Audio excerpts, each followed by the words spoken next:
Puerto de Miami. Temprano en la mañana del 27 de enero de 2024. El sol de Florida apenas comienza a despuntar sobre la línea del horizonte, tiñendo el agua salada de un tono dorado y profundo.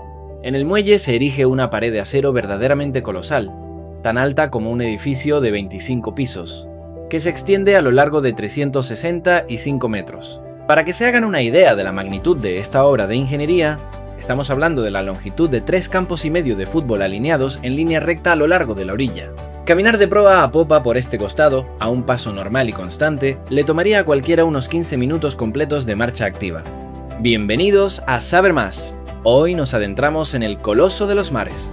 Este gigante representa no solo un logro tecnológico sin precedentes, sino también un desafío físico que desafía los límites de lo que creíamos posible construir sobre el agua.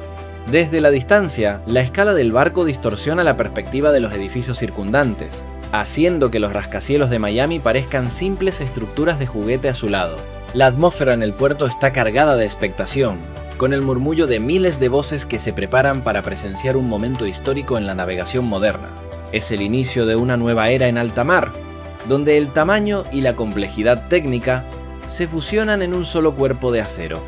Dentro de esa imponente pared de acero, se esconden 20 cubiertas transitables, 7 piscinas de diferentes tamaños, 6 toboganes de agua de última generación y 27 restaurantes listos para ofrecer una variedad gastronómica interminable. En unas pocas horas, miles de pasajeros ansiosos subirán por la pasarela principal cargando maletas, carritos de bebé y flotadores inflables. Junto con la tripulación altamente calificada, a bordo habrá cerca de 10.000 personas que vivirán aquí, en esta pequeña ciudad flotante durante toda una semana de navegación, una ciudad con su propia escuela para los hijos de los trabajadores, su propia farmacia equipada para cualquier emergencia y su propio cuerpo de bomberos entrenado para actuar en segundos.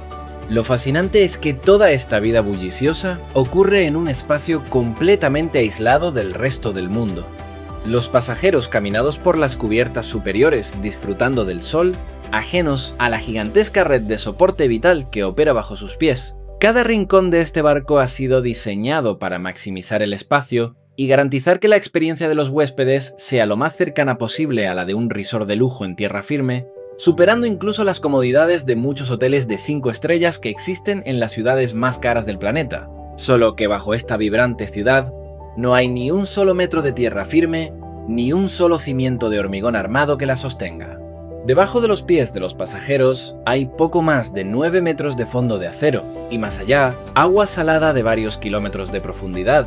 El barco se llama Icon of the Seas y ese día de enero zarpaba por primera vez de forma oficial desde el puerto de Miami. En el muelle sonaba música festiva y sobre el agua flotaba el aire matutino de Florida, cálido, denso y muy húmedo. Ninguna de las personas que suben alegremente por la escalerilla verá jamás la parte más importante y vital de este barco. Esta zona crucial comienza justo por debajo del nivel del agua y vive según reglas internas completamente separadas, mucho más estrictas que las de arriba. Ahí es donde bajaremos al final de este video, y ahí es donde todo lo que vamos a contar encajará finalmente. Porque para que una estructura de este calibre funcione, se requiere de un equilibrio perfecto entre la ingeniería de superficie y los secretos ocultos en las profundidades de su casco, donde el verdadero trabajo duro nunca se detiene ni por un segundo. Es un ecosistema artificial que debe respirar, alimentarse y limpiarse a sí mismo en medio de la inmensidad de los océanos, lejos de cualquier ayuda externa inmediata. Antes de sumergirnos en los detalles técnicos de su funcionamiento, vale la pena entender de qué está hecho exactamente este barco y la astronómica suma de dinero que costó construirlo. El Icon of the Seas se construyó en el prestigioso astillero Meyer Turku, ubicado en la ciudad finlandesa de Turku, justo a orillas del frío y desafiante mar Báltico. El primer bloque de acero estructural se colocó en el dique seco el 4 de abril de 2022, marcando el inicio de una carrera contra el tiempo. El 9 de diciembre de ese mismo año, el dique se llenó de agua y el enorme casco flotó por primera vez por sus propios medios, completamente solo en el gélido entorno escandinavo.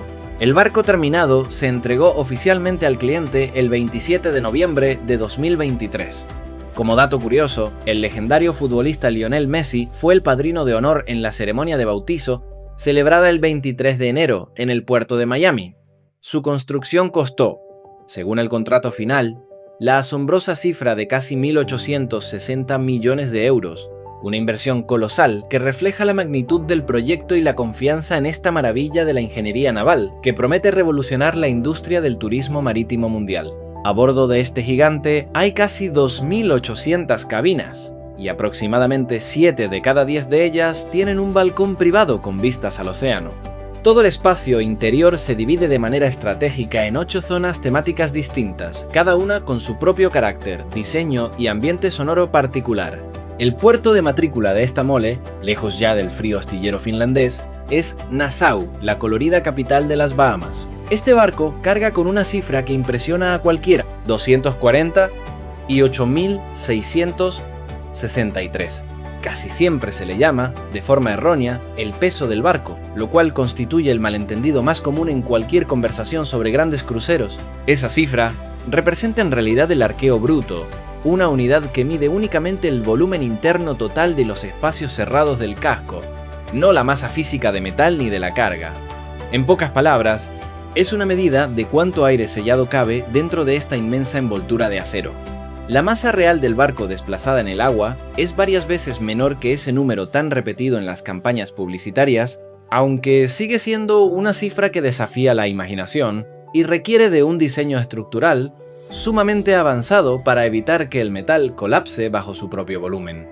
Hablemos ahora de las dimensiones físicas reales que permiten a esta estructura mantenerse estable. El ancho del casco a nivel del agua es de 48 metros y medio, lo que equivale aproximadamente al ancho de una pequeña plaza urbana o una avenida principal. Sobre el agua, la superestructura se eleva a 75 metros y medio, siendo más alta que muchas de las torres residenciales de una ciudad moderna. Lo más sorprendente es que el casco se hunde apenas 9 metros y medio en el agua, una profundidad equivalente a la altura de un edificio normal de 3 plantas. La proa se diseñó con una forma casi vertical, una innovadora silueta que corta la ola que se aproxima con mucha más suavidad y reduce drásticamente el cabeceo del barco en alta mar. Conviene recordar muy bien esta relación de tamaños entre lo que está arriba y lo que está abajo, porque más adelante será la clave fundamental que explique la propiedad física más extraña y contraintuitiva de toda la construcción, aquella que evita que este rascacielos flotante se vuelque ante el embate de las olas más violentas del océano. Es un juego de fuerzas invisibles donde la física y el diseño naval se alían para desafiar la gravedad en cada milla náutica recorrida. Empecemos analizando el recurso que en tierra firme se agota más rápido y de forma más notable que cualquier otro, el agua dulce. En un crucero de estas dimensiones, una sola persona consume en promedio entre 200 y 300 litros de agua dulce al día. Esto incluye la ducha diaria en la cabina, el lavado constante de sábanas y toallas, y el trabajo continuo de las 2 docenas de cocinas industriales que operan a bordo. Además, el agua debe llenar las 7 piscinas al aire libre y convertirse en hielo para enfriar decenas de miles de bebidas cada día. Con la carga de pasajeros completa, el barco necesita alrededor de 1,5 millones de litros de agua dulce cada 24 horas. Eso equivale aproximadamente a 6.000 bañeras llenas hasta el borde, vaciadas por completo en el transcurso de una sola jornada de viaje. Transportar semejante cantidad de agua desde la orilla es una tarea imposible, tanto desde el punto de vista físico como del económico, ya que el peso del agua aumentaría el consumo de combustible de manera inaceptable para la viabilidad del trayecto. Por ello, el buque debe ser capaz de autoabastecerse de manera continua y sin fallos. Para solucionar este problema, el barco se convierte en un productor autosuficiente, fabricando su propia agua potable directamente del agua de mar que chapotea junto a su casco día y noche. El primer método utilizado funciona a través de membranas extremadamente finas por las que se empuja el agua de mar a una presión muy alta. Los poros de estas membranas son tan microscópicos que las moléculas de sal disuelta no logran atravesarlos. De un lado queda una salmuera espesa y altamente concentrada que se devuelve al océano, mientras que del otro lado se recoge agua dulce completamente pura. El segundo método es mucho más tradicional y se basa en la ebullición del agua, pero aplicando un truco físico muy inteligente. El agua de mar se bombea a una cámara cerrada, donde previamente se ha reducido la presión del aire interno de forma artificial. Bajo esa baja presión controlada, el agua hierve a unos 70 u 80 grados centígrados en lugar de los 100 grados habituales en condiciones normales. Esto permite ahorrar una cantidad masiva de energía en el proceso diario de destilación, haciendo que el sistema sea extremadamente eficiente y sostenible a largo plazo. El calor necesario para este proceso de ebullición a baja presión proviene directamente del líquido refrigerante de los motores principales del barco, que de otro modo simplemente se desecharía calentando el océano sin ningún propósito útil.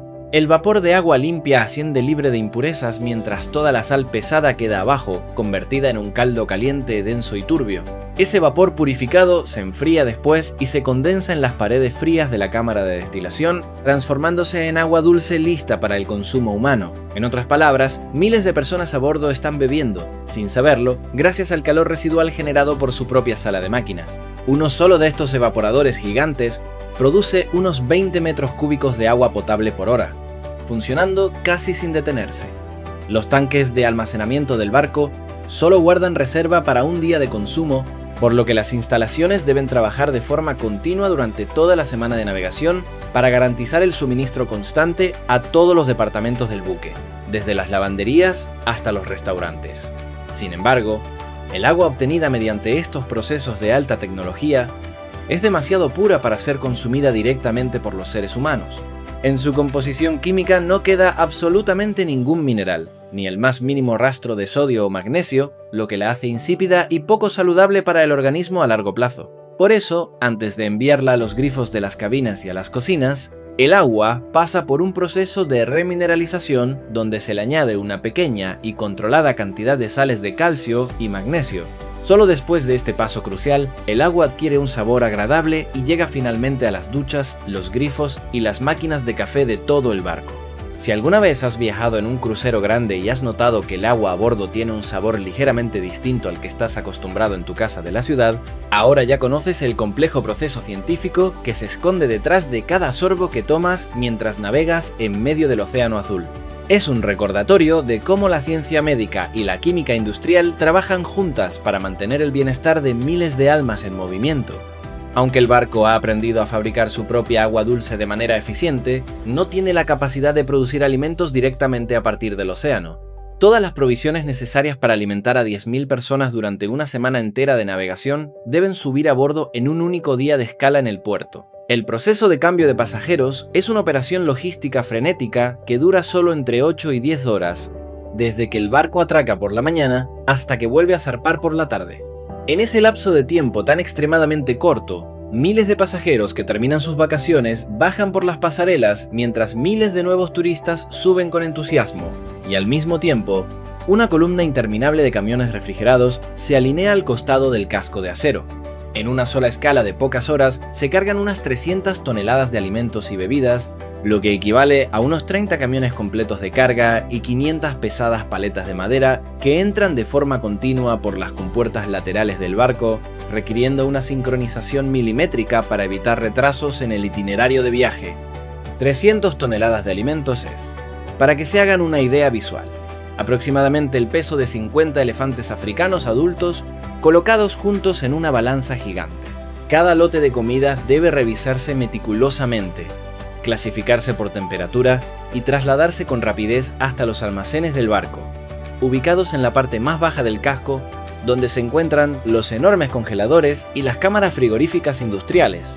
Desde allí, los productos de consumo diario suben a las cocinas mediante montacargas de alta velocidad siguiendo un horario detallado al minuto, literalmente cada media hora de la jornada. Un ejército de 425 cocineros profesionales, trabajando en turnos ininterrumpidos las 24 horas, prepara toda esta comida en 23 cocinas separadas y distribuidas estratégicamente por todo el buque. Los 27 restaurantes a bordo permanecen abiertos casi sin interrupciones, ofreciendo un servicio constante que requiere una coordinación perfecta entre los chefs, los ayudantes y los proveedores de ingredientes para asegurar que ningún plato se retrase. El restaurante principal de este gigante ocupa 3 niveles completos y tiene la capacidad de alimentar a 6.000 comensales en una sola noche de gala. Para realizar este colosal trabajo, el equipo de cocina dispone de apenas 3 horas y media de tiempo neto de servicio. Eso significa que matemáticamente cada minuto deben salir por las ventanas de distribución alrededor de 30 platos completamente listos y decorados. Solo en la cocina principal, donde trabajan de forma coordinada 45 cocineros y ayudantes de cocina. En un solo viaje semanal estándar se consumen aproximadamente 9 toneladas de arroz seco, 60.000 huevos frescos y más de 4 toneladas de carne de pollo.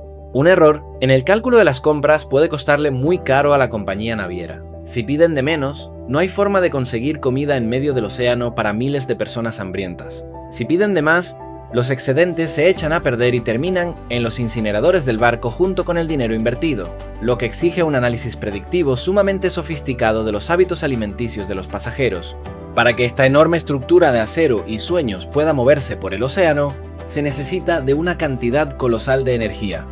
Una central termoeléctrica completa funciona las 24 horas del día dentro de la sala de máquinas, un espacio restringido donde se alojan 6 grandes motores diésel de última generación, distribuidos en 2 compartimentos completamente aislados entre sí para garantizar la seguridad en caso de incidentes. 3 de estos motores generan 16.000 kilovatios de potencia cada uno, mientras que los otros 3 producen casi 14.000 kilovatios. En total, la potencia de toda la instalación eléctrica se acerca a los 90.000 kilovatios, una cantidad de energía suficiente para iluminar y abastecer de calefacción a una ciudad costera de tamaño mediano en cualquier parte del mundo. Sin embargo, a diferencia de los barcos tradicionales del siglo pasado, ninguno de estos 6 motores hace girar una hélice de forma directa a través de un largo eje de transmisión metálico, lo que transforma por completo la eficiencia de combustible y reduce drásticamente las vibraciones molestas que podrían perturbar el descanso de los pasajeros. En su lugar, las 6 máquinas diésel hacen girar generadores eléctricos de alta eficiencia, produciendo corriente que alimenta la red general del buque. Esta energía viaja a través de cables gruesos y blindados hasta 3 columnas giratorias conocidas como asipods, suspendidas justo debajo del fondo plano del casco.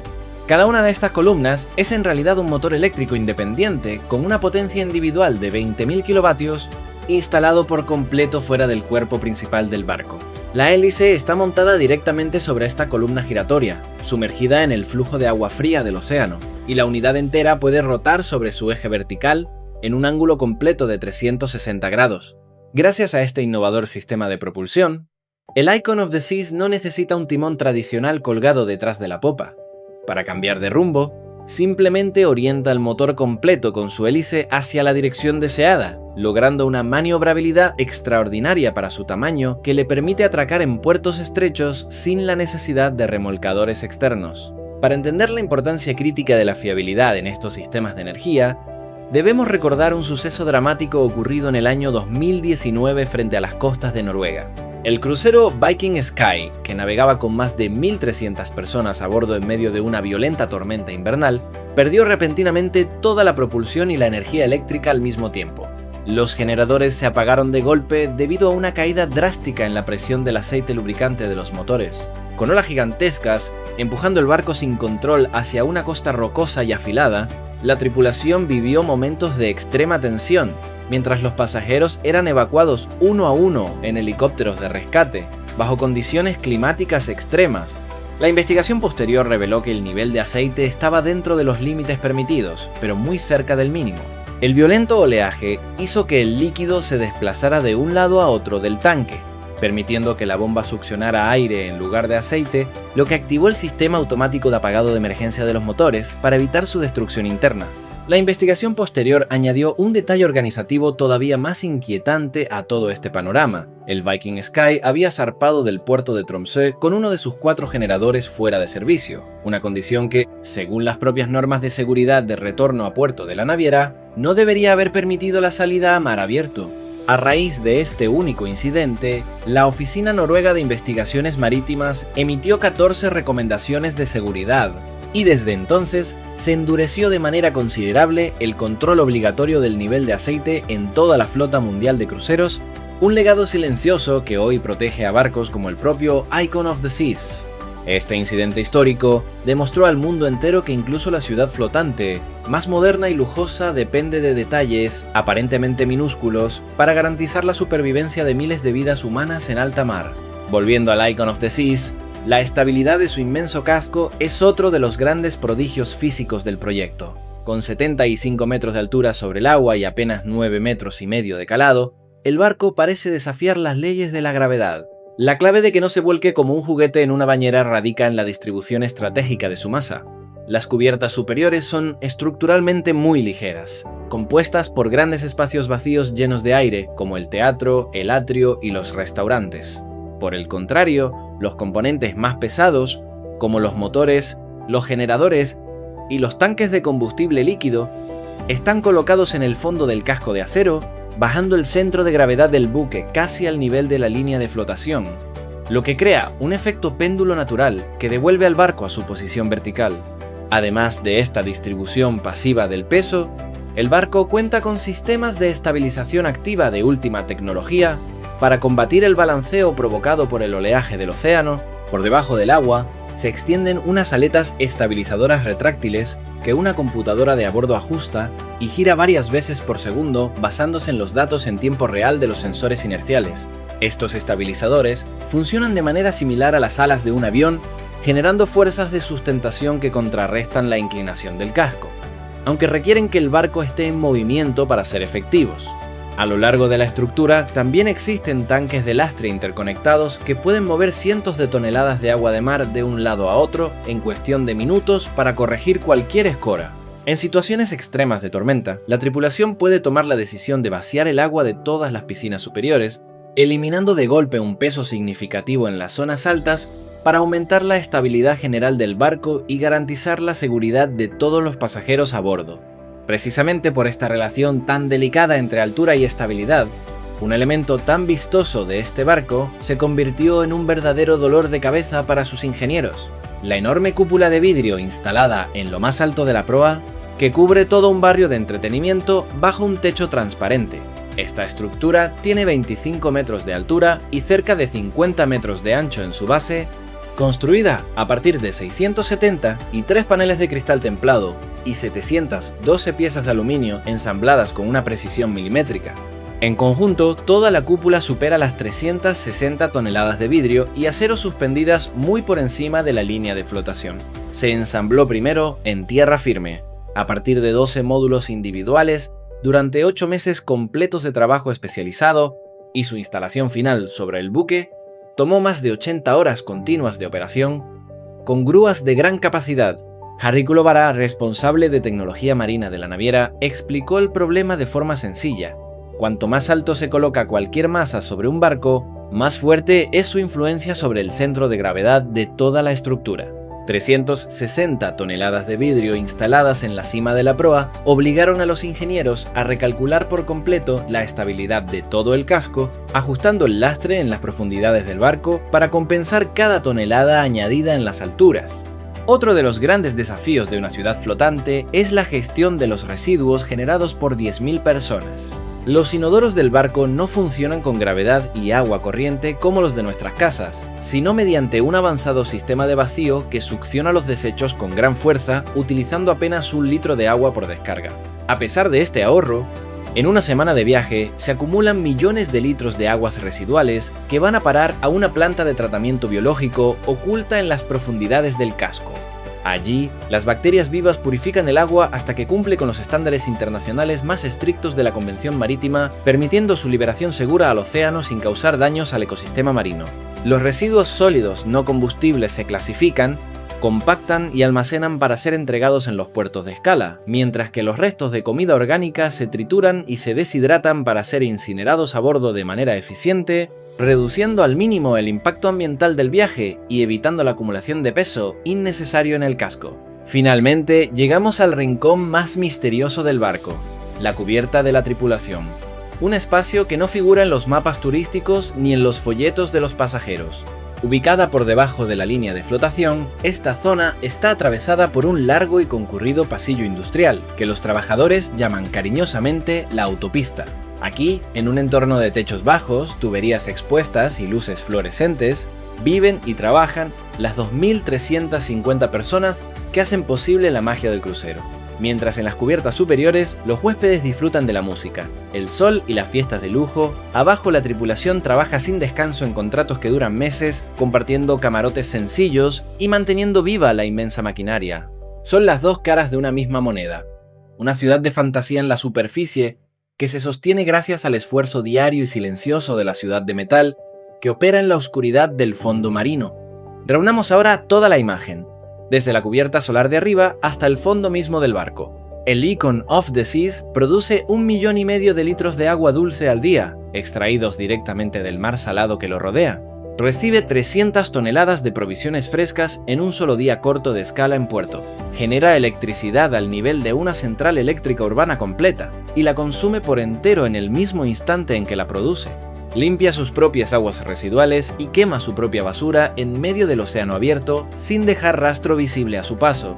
Y todo este sistema, tan complejo y tan silencioso, se apoya por completo sobre una cubierta sin ventanas, donde 2.350 personas sostienen, cada noche, el peso entero de una ciudad que flota. El caso del Viking Sky nos recordó el precio real de cualquier detalle olvidado en una máquina de esta magnitud. El nivel de aceite en un solo cárter decidió, en cuestión de minutos, el destino de más de 1.000 personas. Algunos llaman a estos barcos la cúspide de la ingeniería moderna, el triunfo absoluto del cálculo preciso. Otros los consideran una construcción demasiado vulnerable para el océano invernal, abierto y tormentoso. Visto desde fuera, este transatlántico parece apenas un gran hotel flotando por casualidad en medio del agua. Por dentro, en cambio, funciona como una máquina autónoma de soporte vital. Sus pasajeros toman el sol junto a piscinas en la azotea, mientras sus verdaderos cimientos descansan a 9 metros de profundidad, y esa base, cada noche, se va a dormir en camarotes estrechos, sin una sola ventana. Cuéntanos en los comentarios, ¿con cuál de las dos posturas te quedas? ¿Y te atreverías tú a confiar tu vida a este titán de los océanos?